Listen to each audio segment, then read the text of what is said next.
Pardonner, c'est passer au-dessus du passé de l'autre pour le voir comme une nouvelle créature. 2 Corinthiens 5, 17. Christ est mort pour ses péchés et le conjoint potentiel doit maintenant décider s'il est prêt à vivre avec le souvenir de ses péchés. C'est là qu'on passe de la théorie à la pratique.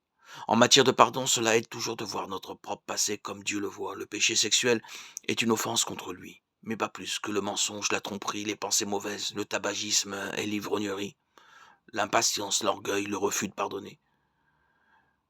Qui d'entre nous est sans péché et peut jeter la première pierre? Avant de venir à Jésus-Christ, nous sommes tous morts en raison de nos fautes. Mais Dieu nous a rendu la vie par sa grâce. Éphésiens 2, 1, 5.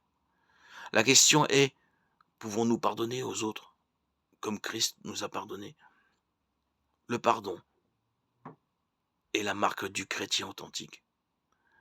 Jésus a dit que si nous ne pardonnons pas, Dieu ne nous pardonnera pas non plus. Matthieu 6, 14, 15. Il ne voulait pas dire que pardonner aux autres permet d'obtenir le pardon de Dieu. Nous savons que nous ne sommes pardonnés que par grâce. Mais un cœur qui pardonne manifeste par là que le Saint-Esprit demeure en lui, tandis que le refus de pardonner caractérise un cœur endurci et non régénéré. Quelqu'un qui envisage d'épouser une personne qui n'est plus vierge devra d'abord beaucoup y réfléchir, prier et s'examiner lui-même. Jacques 1, 5 dit que si nous demandons à Dieu la sagesse, il nous la donnera bien volontiers. En parler avec un pasteur et fréquenter une église fidèle à la parole peut aider à prendre la bonne décision. Certaines églises proposent d'excellents cours de préparation au mariage. En parler ouvertement avec la personne peut également révéler des choses qui ont besoin d'être pardonnées et surmontées.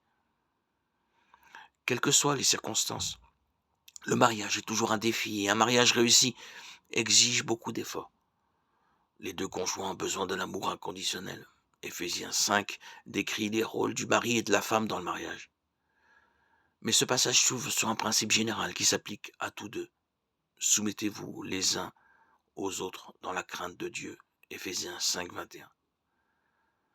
Le sacrifice volontaire et la force de servir pour améliorer son mariage sont les caractéristiques d'un homme ou d'une femme spirituellement mature qui honore Dieu. Choisir son conjoint avec sagesse selon ses qualités bibliques est important.